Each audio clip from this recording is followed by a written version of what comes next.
Finally मेरे पास में है नई नवेली the new generation Hyundai Venue और इसको मैं काफी देर तक चला चुका हूं। ये इसका डीजल ऑटोमेटिक वर्जन है जिसकी बहुत सारे लोग डिमांड कर रहे थे एज पर Hyundai।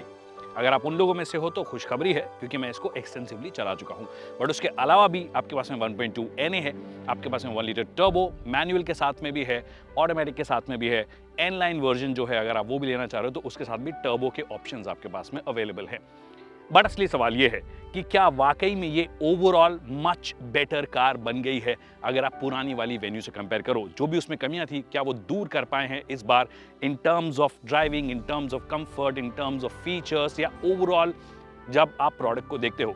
उन सब चीजों की बात करेंगे आज के इस वीडियो में। नमस्कार, खमगड़ी दिव्य सज्जनों, मेरा नाम है विकास योगी, आप देख रहे हैं ऑटो योगी और आज मेरी सवारी Hyundai की नई नवेली वेन्यू होगी।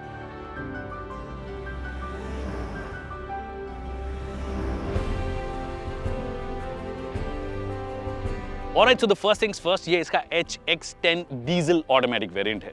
इसमें आपको एडिशनल क्या मिलता है? आपको मेनली अगर आप बात करोगे तो ADAS के जो सारे फीचर्स हैं वो मिल जाते हैं। सिर्फ रियर रेडार है वो आपको सिर्फ N10 में मिलेगा, जो N लाइन वाला वर्जन है उसमें मिलेगा।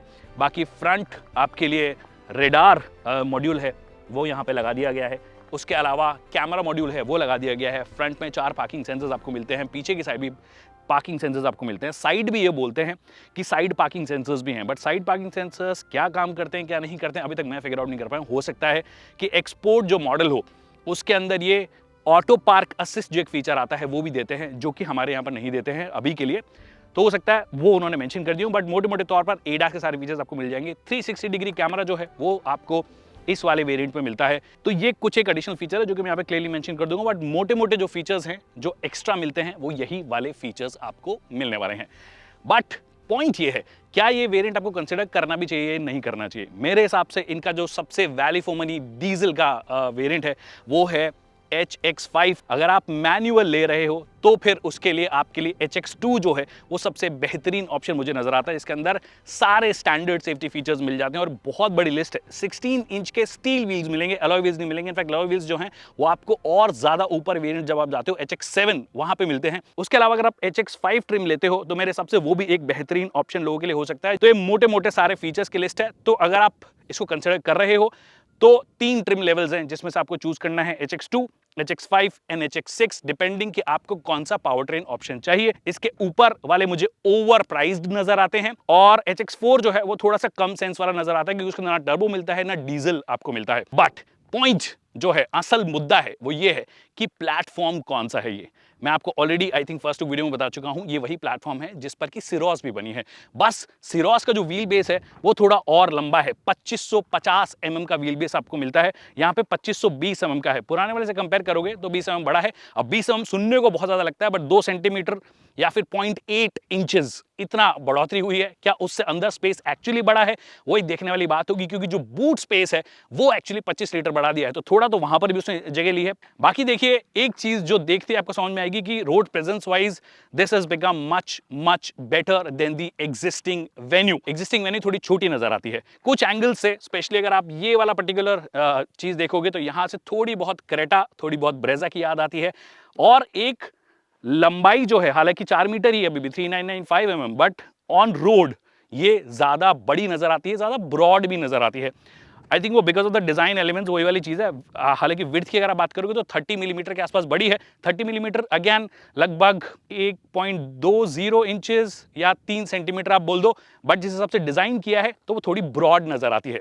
तो ओवरऑल वही इन्होंने दिमाग में रखा है कि डिस्पाइट द फैक्ट कि हमारे पास व्हील बेस कम है अगर आप कंपेयर करोगे सिरोस से, बट उसके बाद भी road presence wise this one looks better. Syros ज्यादा बॉक्सी नजर आती है और उसकी डिजाइन बेहतर होती तो वो डेफिनेटली बहुत अच्छी कार है।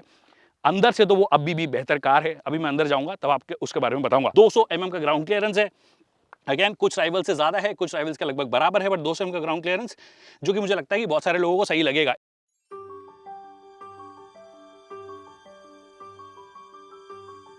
एक्सटीरियर के बारे में बात हो गई है, मेनली उस चीज के बारे में कि क्या डिमेंशंस हैं, क्या प्लेटफॉर्म है, वो सब चीज़ों की। सेफ्टी एक चीज़ है जिसके बारे में बात नहीं की है, वो इसलिए क्योंकि अभी तक इसका ना तो BN कैप हुआ है ना GN कैप हुआ है।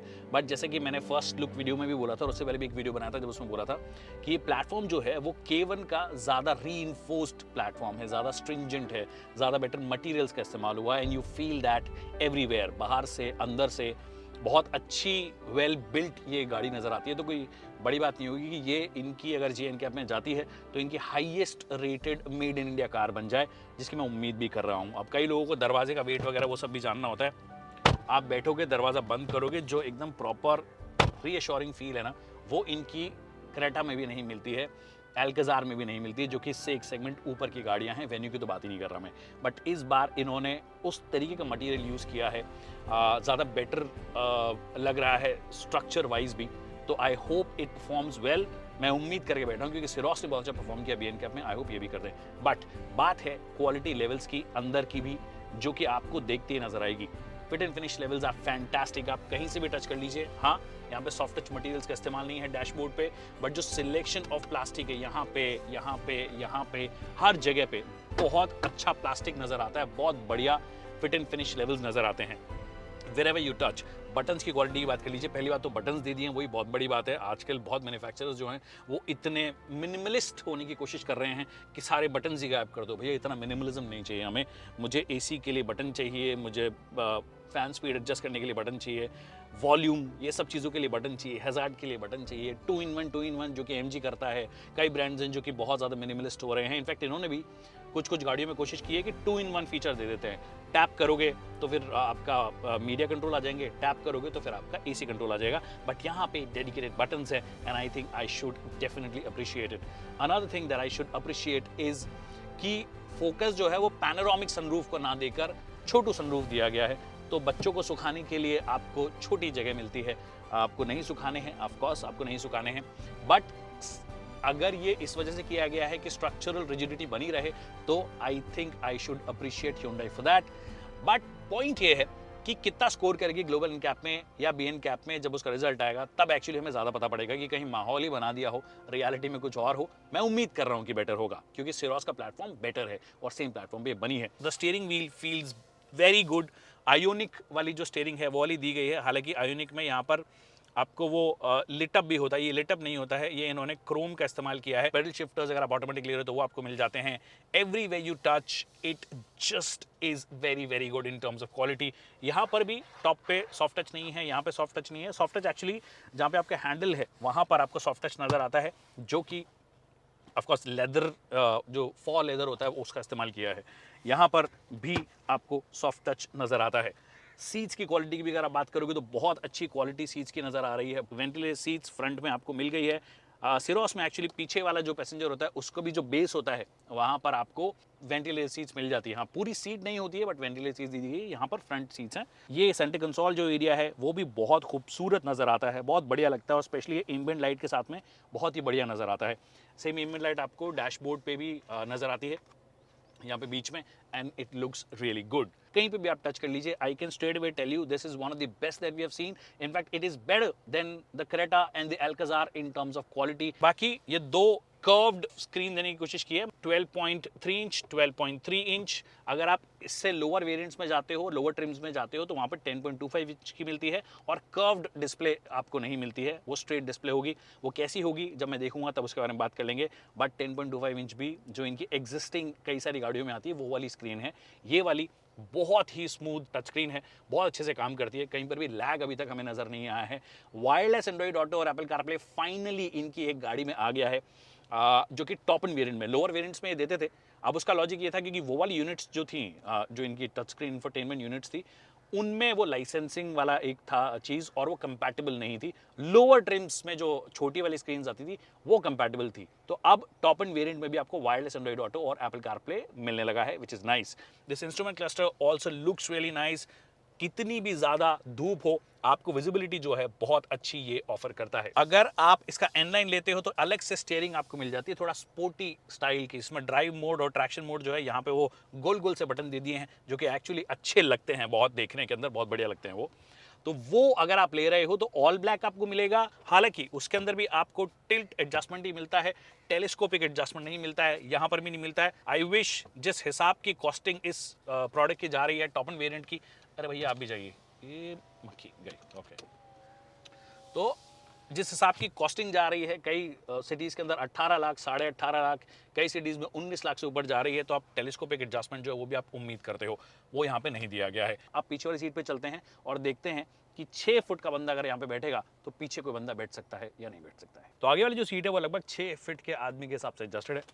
And I am not a tall person, I am about 169 centimetres to be precise, which is slightly less than the 5'6", close to 5'6" actually. और अगर आप मेरे हिसाब से देख रहे हो, या इनफैक्ट मेरे से लंबा बंदा 5'8", 5'9" का बंदा भी बैठेगा तो भी उनके लिए नी रूम की तो कहीं कोई कमी नज़र नहीं आ रही है। लेग रूम जो है उसकी भी कोई कमी नज़र नहीं आ रही है। अच्छे से आप अपना पाँव जो है स्ट्रेच कर पा रहे हो। जो कमी नज़र आ रही है वो है थाई सपोर्ट की, जो कि मेरी हाइट के हिसाब से भी मुझे थोड़ी कम नज़र आ रही है। ये सीट जो है 2 स्टेप पीछे जाती है, ये सबसे पीछे चली गई है। और ऐसे करने के बाद में जो कि ज़्यादा बेटर रिक्लाइन एंगल मुझे दे रहा है। हाँ, सिरोस जो कि सेम प्लेटफॉर्म पे बनी है उसमें आप almost 140 degrees if I am not wrong वो आप एडजस्ट कर सकते हो। एक जो सीट है उसको आगे और पीछे भी लेकर जा सकते हो, मतलब रीच वाइज भी आप बेटर कर सकते हो, रिक्लाइन भी बेटर हो जाती है वो। उसमें ऑफ कोर्स आपका बूट स्पेस थोड़ा सा कॉम्प्रोमाइज़ होता है, बट इफ़ इन केस आप शहर में ही चला रहे हो, पीछे अगर एजेड लोग बैठे हैं तो उनके लिए वो ज़्यादा बेटर सीट है। इनफैक्ट उसका थाई सपोर्ट भी कंपैरेटिवली इस वाली सीट से बेटर है, इसका थाई सपोर्ट थोड़ा सा कम है। हालांकि हेडरूम जो है इसमें ऐसी कोई कमी मुझे नज़र नहीं आ रही, काफ़ी अच्छा हेडरूम है। तो आप अगर लंबे भी होंगे, आगे अगर 6 फुट का बंदा बैठा है, आप अगर लगभग 5'10", 5'11" के हो, तो हेडरूम वाइज, नी room wise, leg room wise कोई दिक्कत नहीं होगी। सिर्फ थाई सपोर्ट जो है वो थोड़ी सी दिक्कत होगी। तो लॉन्ग डिस्टेंस में हो सकता है आपको थोड़ी सी दिक्कत हो। सेंटर आर्मरेस्ट जो हम दे देते हैं उसमें क्या होता है, इसका बैक जो होता है वो जनरली थोड़ा सा स्टिफ होता है। तो अगर आप ऐसे बैठ रहे हो ना तो बहुत ज़्यादा कंफर्टेबल होता नहीं है, बट ये सभी गाड़ियों में अप्लाई होता है, ये इस गाड़ी की स्पेसिफिक बात नहीं है। तो 4 लोग कंफर्टेबली यहाँ पे बैठ सकते हैं, मतलब 2 आगे और 2 पीछे। 2 6 फुट के बंदे आगे बैठ जाएंगे, 2 5'10", 5'11" के बंदे यहाँ पे बैठ जाएंगे, और बीच में अगर किसी बच्चे को बैठाना है तो बैठ सकता है। एक चीज़ जो नाइस नहीं है, जो कि मैंने फर्स्ट लुक वीडियो में भी एड्रेस किया था, कि वेन्यू उन चुनिंदा गाड़ियों में से बची थी जिसमें कि सेंटर हेडरेस्ट मिलता है आपको, यहाँ पे फिक्स टाइप का भी नहीं दिया गया है। तो 4 जो लोग हैं उनके लिए ही आपको हेडरेस्ट मिलता है, एडजस्टेबल टाइप का है। हालांकि जो एडजस्टेबल टाइप का है वो भी आपको सिर्फ इसके अपर वेरिएंट्स में मिलेगा, लोअर वेरिएंट्स जो हैं उनके अंदर आपको फिक्स्ड टाइप का हेडरेस्ट मिलेगा। अब देखिए, जब सीट आपकी एक रिक्लाइंड है और एक कंपैरेटिवली सीधी है, तो आपका जो बूट स्पेस बचता है वो थोड़ा सा कम हो जाएगा। वैसे इस बार इन्होंने बूट स्पेस को बढ़ाया है, 375 लीटर्स का है, पर जब यूजेबिलिटी पॉइंट ऑफ व्यू से बात करोगे ना तो बहुत ज़्यादा फर्क एक्चुअली आएगा नहीं। ऑलमोस्ट बराबर आप सामान लेके जा सकते हो। यहाँ पे हमारे 2-3 बैग्स पड़े हुए हैं, एक और खाने का बैग पड़ा हुआ है, फिर मेरा एक ये ट्रॉली बैग पड़ा हुआ है छोटा वाला, मीडियम साइज़ का, जो आप फ्लाइट में लेके जाते हो। उसके बाद भी काफ़ी जगह एक्चुअली है, अगर मैं इसको ऐसे रख देता हूँ तो और जगह बच जाती है। तो 375 लीटर्स यहाँ तक जनरली सारे ब्रांड्स आजकल काउंट करते हैं, ऊपर तक। वैसे जो यूजेबल होता है वो आपकी सीट हाइट के बराबर ही होता है, और उस सेंस में अगर आप बात करोगे तो ये अपने जो राइवल्स हैं उनके बराबर ही सामान आपको देने की जगह देगी। अब चलते हैं गाड़ी को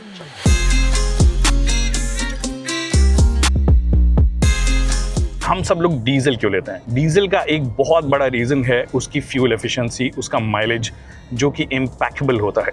आई रिमेंबर मैं वेन्यू का मैंने एक एडवर्टोरियल किया था, और हमने जब एवरेज फ्यूल एफिशिएंसी था वो एडवर्टोरियल, बट उसके अंदर कुछ भी ऐसा नहीं था कि मैं ज़बरदस्ती एसी ऑफ करके गाड़ी चला रहा हूँ। मैंने एसी ऑन करके रखा सारा टाइम पे, लगभग 23-24 डिग्रीज, और चलाया हमने गाड़ी चलाई उदयपुर से Bhopal and then Jaipur. It was a pretty long drive, और एवरेज फ्यूल एफिशिएंसी उसने 24 के आसपास दी थी, इनफैक्ट क्लोज टू दैट। आप उसका लिंक मैं दे दूंगा, आप देख लेना, बहुत ही खूबसूरत वीडियो भी है, बट रियल जो हुआ वो मैंने आपको बता दिया उसके अंदर भी। अभी यहाँ पर क्या है, यहाँ पर रियलिटी ये है कि कंपनी ने दावा ही जो ARAI सर्टिफाइड फ्यूल एफिशिएंसी का है वो कम किया है। कितना दावा किया है? 20.9 kmpl for the manual and 17.9 kmpl for the automatic. तो इन दोनों के अंदर अगर आप देखोगे तो लगभग 3 kmpl का फर्क है। और फिर अगर आप ओरिजिनल वेन्यू से, मतलब प्रीवियस जनरेशन वेन्यू के डीजल मैनुअल से कंपेयर करोगे अभी के डीजल मैनुअल से, तो उसके अंदर भी लगभग 3 kmpl का डिफरेंस है। तो लगभग ऑटोमेटिक, डीजल ऑटोमेटिक, जिसके लिए कई लोग बोल रहे थे कि डीजल ऑटोमेटिक होना चाहिए। अगर आप ये ले रहे हो तो पुराने वाले डीजल मैनुअल से लगभग 6 kmpl का ड्रॉप है, और अगर आप मैनुअल टू मैनुअल भी करोगे तो लगभग 3 kmpl का ड्रॉप है। अभी आपको MIDB क्या दिखा रहा है, ये लगभग 20 किलोमीटर की जो ड्राइव है, ये अभी एक्चुअली मैंने वापस से रीसेट किया है। सुबह से मैं इस गाड़ी को चला लगभग 125 किलोमीटर चल चुका हूँ, और मैंने वो माइलेज रन नहीं किया है, क्योंकि माइलेज रन के लिए मुझे थोड़ा और लंबा चलाना होता है, तो मैंने माइलेज रन नहीं किया है, बट रीसेट किया है, जिससे कि मैं ये देखता रहूँ कि MID कितना दिखा रहा है, किस तरीके की ड्राइविंग कंडीशन में। तो this is the best I could get so far. 20.4 kilometre का ये जो आपका सारा मामला दिखा रहा है। और राइट, एम्बुलेंस को जाने देते हैं। आई होप सब ठीक हो। आफ्टर द लास्ट रीसेट वो 13.5 13.6 kmpl की फ्यूल एफिशिएंसी दिखा रहा है, और अभी मक्खन रोड्स आ गए हैं। So this goes in its advantage कि अगर आप मक्खन रोड्स पे चला रहे हो, बट अगर आप मक्खन रोड पे नहीं चला रहे हो, अगर आप गोवा के रोड्स पे चला रहे हो, मान लीजिए ट्रैफिक वाले रोड्स पे चला रहे हो, तो फिर आपकी फ्यूल एफिशिएंसी जो है वो ड्रॉप होगी। और अगर आप देखोगे तो जो स्पीड्स भी मैं कर रहा हूँ अभी लगभग 80 के आसपास, 70 to 80 के आसपास कर रहा हूँ। थ्रॉटल जो है मैं बहुत ही आराम से दे रहा हूँ, तब मैं इसकी फ्यूल एफिशिएंसी को थोड़ा बढ़ा पा रहा हूँ। बट द मोमेंट आप शहर में जाते हो तो इसकी fuel efficiency can go as low as 10 to 12 kmpl, जो कि हमने आज मॉर्निंग में देखा। मॉर्निंग आवर्स AC का रिक्वायरमेंट कम, पर ट्रैफिक था, उसकी वजह से फ्यूल एफिशिएंसी लगभग 11-12 के आसपास ओवर कर रही थी, विच आई थिंक इज़ प्रीटी लो। अब एक सवाल आपके दिमाग में आ सकता है कि ऐसे कैसे हो सकता है कि पुरानी वाली जनरेशन की वेन्यू जो है वो लगभग 24 के आसपास फ्यूल एफिशिएंसी दे देती थी और ये वाली नहीं देती है। देखिए, इसका एक लॉजिक तो ये हो सकता है कि इसका वेट बड़ा है। अब वेट बड़ा है, कंपनी ने कहा तो है, बट ब्रोशर में कहीं लिखा नहीं है। इनफैक्ट अभी रिसेंटली मैंने देखा है कि कोई भी मेंशन नहीं कर रहे हैं, कोरियंस दोनों अपने ब्रोशर्स में इन्होंने कर्व वेट मेंशन करना बंद कर दिया। For what reason I don't know, probably क्योंकि लोग सीधे कंपेयर करने लग जाएंगे कि छोटी गाड़ियों का वेट लगभग इनकी बड़ी गाड़ियों के बराबर हो जा रहा है। मैंने अभी सिरोस का वेट करवाया था, और सिरोस का वेट जो है वो क्रेटा, सेल्टॉस, वेन्यू और खुद की उनकी सोनेट उनसे ज़्यादा था। इनफैक्ट क्लेविस से भी अगर कंपेयर करोगे तो लगभग जो मेजर फ़र्क आया वो लगभग 60-70 किलो का आया, ज़्यादा नहीं आया, जबकि क्लेविस एक 7 सीटर गाड़ी है। सेम यहाँ पर भी हुआ है खेल कि अगर आपने वेट बढ़ा दिया है, कितना बढ़ाया है वो हमें नहीं पता है, बट वेट बढ़ा दिया है, तो हमने पता लगाने के लिए एक सिंपल सा जो बेसिक ट्रिक हमारे पास में होता है वो ये होता है, हमने गाड़ी का वेट करवा लिया। जब गाड़ी का वेट कराया तो गाड़ी का एग्जैक्ट वेट आया लगभग 1350 किलो डीजल ऑटोमेटिक का, with this much fuel, almost full के आसपास फ्यूल है। 5 लीटर और कम कर लीजिए जो 100 किलोमीटर सुबह से चलाए हैं उसके, बट मोटे मोटे तौर पर 1350 किलो के आसपास इसका वेट आया है, with nothing in the car, एकदम एब्सोल्युटली खाली गाड़ी। 1350 किलो का मतलब है कि पहले वाले से तो डेफिनेटली ज़्यादा हो गया है। हाँ, पहले डीजल ऑटोमेटिक नहीं था, पहले डीजल मैनुअल था। तो ऑटोमेटिक का भी अगर आप वेट हटा देते हो और उसमें मैनुअल वाली इक्वेशन लेकर आ जाते हो, तो जो फ़र्क आएगा वो लगभग, मैं मान रहा हूँ कि डीजल मैनुअल का जो वेट होगा वो लगभग 1300 किलो के आसपास होगा। हाँ, उसके अंदर थोड़ी बहुत ये चीज़ें भी हो सकती है कि कुछ और चीज़ें भी, हार्डवेयर है इसके अंदर, कुछ और नया इक्विपमेंट है, तो उसका भी लगभग 20-25 किलो वेट आप मान लीजिए, मैक्स बोल रहा हूँ मैं, क्योंकि इलेक्ट्रॉनिक्स मेनली ऐसा भारी भरकम और कोई चीज़ नहीं है, तो वेट बड़ा है गाड़ी का। तो बहुत लंबा एक्सप्लेनेशन मैंने आपको दे दिया। इन शॉर्ट, ये फ्यूल एफिशिएंट नहीं है। इंजन एग्जैक्टली वही है, 1.5 लीटर का डीजल इंजन है जो पहले आता था, एग्जैक्ट सेम पावर है, 116 PS, which is about 114-15 bhp, और 250 Nm का टॉर्क है। इंजन जो है, अगर आप ऐसे खुले रास्ते पे चल रहे हो और आप ठीक स्पीड्स कर रहे हो, ठीक ठाक स्पीड्स कर रहे हो, तो आपको प्रॉब्लम नहीं होगी। मतलब this engine has to be about 1500 RPM, 1500 RPM से लेकर 3000 RPM के बीच में इस इंजन के साथ में आपको प्ले करना है। वैसे डीजल इंजन के साथ में हमारी एक उम्मीद होती है कि लो एंड टॉर्क बहुत अच्छा होगा, but actually low and torque मेरे को उतना इंप्रेसिव इस इंजन का नहीं लगता है, स्पेशली ये BS6 के बाद में क्या हुआ इस इंजन के साथ में। बट लो एंड टॉर्क जो है, इट्स नॉट दैट इंप्रेसिव। मैं तो ये बोल ही नहीं रहा कि जो पुराना वाला 1.6 लीटर डीजल आया करता था इनका एक ज़माने में, वरना में, क्रेटा में, वो बहुत ही अच्छा इंजन था, उसका लो एंड टॉर्क भी बहुत अच्छा था। यहाँ पर ऑटोमेटिक के साथ में जो कमी थी लो एंड टॉर्क की, वो थोड़ी और दूर होनी चाहिए थी, बट हल्का सा ऐसा वो शिफ्ट्स ना आपको फील होते हैं इस सोफिस्टिकेटेड ऑटोमेटिक ट्रांसमिशन के बाद भी। Overall it's a pretty refined power train, I must say. तो स्पेशली जब आप डीजल ऑटोमेटिक ले रहे हो तो आप वो लैग थोड़ा कम एक्सपेक्ट करते हो, बट अगर आप ट्रैफिक सिचुएशन में हो जहाँ पे बार बार कई बार ऐसा होगा कि आपको ब्रेक मारना पड़ेगा, वापस एक्सीलरेट करना पड़ेगा, तो वहाँ पर थोड़ा और smoothness I was expecting, which isn't there. I won't say कि ये बाकी कंपटीशन में अगर आप बात करोगे, से द टाटा का जो डीजल DCA आता है उससे ज़्यादा बेहतर, उससे ज़्यादा रिफाइंड है। But I am just saying कि वो जो बेंचमार्किंग है, जैसे कि मुझे इनका पहले डीजल मैनुअल बहुत पसंद था, specially with a small car that used to do really wonders. हाँ ठीक है, क्लैविस के साथ में मैनुअल भी थोड़ा सा स्ट्रगल करता है, या फिर इनकी बड़ी गाड़ियों के साथ में वो डीजल मैनुअल भी थोड़ा सा ऐसा उतना अच्छा नहीं लगता मेरे को, उससे पावर की थोड़ी कमी लगती है, स्पेशली लोअर RPMs की अगर बात करूँ तो वो एक कमी यहाँ पर भी मुझे नज़र आई है। और क्योंकि ये comparatively it's a smaller car, so I was expecting it to be tuned slightly better, but looks like it feels the same. Ride quality एक इसका बहुत ही ज़्यादा स्ट्रॉन्ग पॉइंट है। मैं डीजल ऑटोमेटिक चला रहा हूँ सुबह से, और जो छुट-पुट गड्ढे हैं या थोड़े बड़े गड्ढे हैं, it takes care of them pretty well. मतलब अगर आप स्लो स्पीड्स पे जा रहे हो तो अच्छे से ध्यान रख लेती है, जो कि जनरली Hyundai की गाड़ियाँ करती ही है। एकदम तेज़ स्पीड से जा रहे हो और फिर गड्ढे से निकल रहे हो तो थोड़ा सा आपको केयरफुल रहना पड़ेगा। मेक श्योर कि आप थोड़ा स्लो ही निकलो। तो वो अगर आप स्लो निकलते रहोगे तो दिक्कत नहीं है। एकदम से बड़ा गड्ढा आ गया तो वो इनहेरेंट हल्का सा स्टिफनेस मुझे फील हुआ। बट अगर आप स्लो स्पीड पे हो तो फिर ये अंडुलेशंस का ध्यान अच्छे से रख लेती है। 5 लोगों के साथ में कैसी होगी आई डोंट नो, क्योंकि इस बार हमें मौका नहीं मिला है कि हम बहुत सारे लोगों के साथ में उसको टेस्ट कर पाएँ कि राइड क्वालिटी 5 लोगों के साथ में, जब सस्पेंशन एकदम जब ज़्यादा भार हो जाएगा गाड़ी पे, क्या ये ज़्यादा अच्छे से हैंडल कर पाएगा, क्या वो सस्पेंशन ट्रैवल का जो गैप है वो इनफ होगा या नहीं होगा, जो कि हमने सिरोस के साथ में देखा है कि थोड़ा सा वो लगता है कि दब जाती है वो गाड़ी। क्या यहाँ पे होगा? अगैन 5 लोग चाहिए उसके लिए, उसके बाद हम उसको टेस्ट कर पाएंगे। So, but ride quality overall is much better than the previous generation Venue. कुछ तो इन्होंने किया है, the better tires are there, suspension travel चाहे उतना ज़्यादा ना बढ़ाया हो, बट टायर्स बहुत अच्छे हैं, सस्पेंशन की ट्यूनिंग जो है वो बहुत अच्छी है। तो इस वजह से रेगुलर रोड्स का तो एकदम मस्त ध्यान रख लेता है, रेगुलर गड्ढों का तो ये मस्त ध्यान रख लेता है। हाँ, ऑफ रोडर वैसे भी सफोमीटर कॉम्पैक्ट एसयूवीज होती नहीं है, तो आप बेटर है उससे बहुत ख़राब रास्ते पे जाओ भी नहीं। हालांकि इन्होंने स्नो, ये जो ट्रैक्शन कंट्रोल मोड्स होते हैं वो दे दिए हैं, बट वो ट्रैक्शन कंट्रोल मोड जो है एक्चुअली कई कंडीशंस में काम नहीं होते, उल्टा हो जाता है। जैसे कि आज मैं थोड़े से ख़राब रास्ते पे इसको लेकर गया था, तो वहाँ पे ट्रैक्शन कंट्रोल आपको एक्चुअली बंद करना पड़ता है। वो कंप्लीटली बंद नहीं होता है, लिमिट कर देता है उसको, बट उसको वही मेरे को बंद करना पड़ा, जिससे कि मैं उस ट्रिकी सिचुएशन से आराम से निकल पाऊँ। अदरवाइज़ वो टायर स्लिप होते हैं, और जनरली फ्रंट व्हील ड्राइव गाड़ी है और उतना बेटर कंट्रोल नहीं होता है, तो वो थोड़ा सा गिमिकी मुझे लगता है। अगर आपको थोड़ी सी स्पिरिटेड परफॉर्मेंस चाहिए तो हल्का सा स्पोर्ट्स मोड में थोड़ी सी बेहतर हो जाती है, इन द वे कि आप जब पुश करते हो it feels slightly better. Normal mode में एक्चुअली काफ़ी नॉर्मल लगती है। इको में मैं गया ही नहीं, क्योंकि मेरे को नॉर्मल में भी थोड़ी वो इको वाली फील आ रही थी। So that's the whole story of diesel automatic. बाकी और गाड़ी के बारे में और एस्पेक्ट्स की बात करूं जो ड्राइविंग में काम आते हैं, one, visibility is just fantastic. ये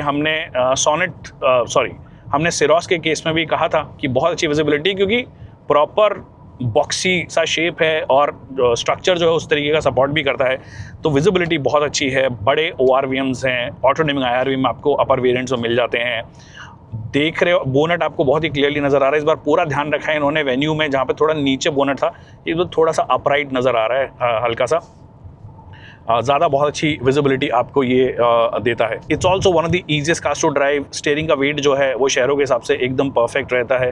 हल्का सा प्रोग्रेसिव टाइप के स्टीयरिंग्स होते ही हैं, जो हमने देखे हैं कि जब आप हायर स्पीड्स पर जाते हो तो थोड़ा सा वे अप हो जाती है, जो कि यहाँ पर भी होता है। तो ओवरऑल आई थिंक एक काफ़ी मैच्योर प्रोडक्ट लग रहा है, and when you bring the interior equation into it, I think unbeatable combination हो जाता है। और सिरोस के जैसे इसके साथ में वो डिसएडवांटेज नहीं है कि ये दिखती अच्छी नहीं है। ज़्यादातर लोग जो भी आप देखोगे और रोड पे जब आप इस गाड़ी को देखोगे, it actually looks pretty nice. मेरे को लगा नहीं था कि फोटोज़ में देख करके उतनी अच्छी लगेगी। In real it looks very very good to be honest. Broad लगती है, रोड प्रेजेंस उसकी थोड़ी सी ज़्यादा बेटर लगती है, और चाहे लंबाई ओवरऑल नहीं बड़ी हो बट लंबी नज़र आती है, वो ब्रेजा वाला जो चीज़ है। तो डीजल अगर आपको लेना है तो डीजल मैनुअल लीजिए। मैं तो बोलूँगा आप डीजल मैनुअल में अगर आपको एब्सोल्युटली सिर्फ वर्क हाउस के जैसे यूज़ करना है तो HX2 जो इनका ट्रिम है, सबसे नीचे वाला ट्रिम है, उसमें डीजल मैनुअल मिलता है, वो ले लीजिए। बहुत ही बढ़िया प्राइस में मिलेगा, और फ्यूल एफिशिएंसी डीजल ऑटोमेटिक से डेफिनेटली बेहतर देगा। ऑटोमेटिक लेना है तो भी आप HX5 है, if I am not wrong, HX5 आप जा सकते हो। अब फाइनल बात कर लेते हैं। फाइनल वर्ड्स ये हैं कि Hyundai Venue न्यू जनरेशन जो है वो ऑलमोस्ट हर डिपार्टमेंट में बेहतर हुई है।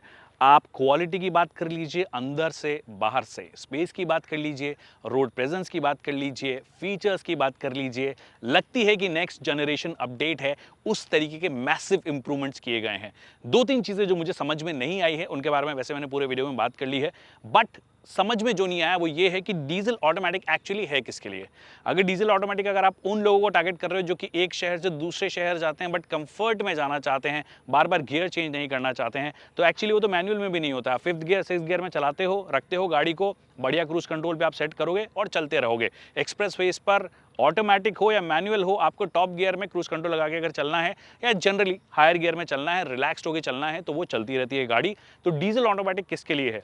डीजल ऑटोमेटिक अगर उन लोगों के लिए जो 50% शहर में रहते हैं, 50% हाईवेज पे गाड़ी चलाते हैं, तो उनके लिए फ्यूल एफिशिएंसी हिट होगा, जो कि मैं ऑलरेडी बता चुका हूं। It can go as low as 12 kmpl mix condition में and as high as about 17 kmpl, जो कि इनका ऑफकोर्स खुद का क्लेम भी है। तो मेरे को डीजल ऑटोमेटिक का सेंस समझ में नहीं आता, डीजल मैनुअल का सेंस ज़्यादा समझ में आता है कि आपको थोड़ी सी बेटर फ्यूल एफिशिएंसी मिलेगी and you will be able to extract better with a diesel manual than से a torque converter. Second, top trims में जो है आपने डीजल ऑटोमेटिक दिया है जिसकी प्राइस जो है वो भयंकर प्राइस है। टॉप ट्रिम में आपने डीजल मैनुअल नहीं दिया है, डीजल ऑटोमेटिक दिया है, जिसकी प्राइस एक्चुअली बहुत ज़्यादा है। 18 लाख 19 लाख कई कई शहरों में 18 से 19.5 लाख के बीच में है। अगेन एक सब 4 मीटर कॉम्पैक्ट एसयूवी के लिए क्या लोग वो देने के लिए तैयार होंगे, ओनली टाइम विल टेल। तो अगर आपको डीजल लेनी है, आई ऑलरेडी सेड कि आप इसका HX5 और HX2 जो ट्रिम्स हैं उनको आप देख सकते हो। अगर थोड़ा सा और चाहिए तो HX6 भी एक ऑप्शन है, but I am not sure उसमें कौन कौन से ट्रिम्स आते हैं क्योंकि वो भी कंफ्यूजिंग है। But overall I think it's a much improved product in every sense. It's just थोड़ी सी और एग्रेसिव प्राइस अगर अपर वेरिएंट्स की होती तो मजा आ जाता, थोड़ी सी फ्यूल एफिशिएंसी अगर डीजल ऑटोमेटिक की होती तो मजा आ जाता।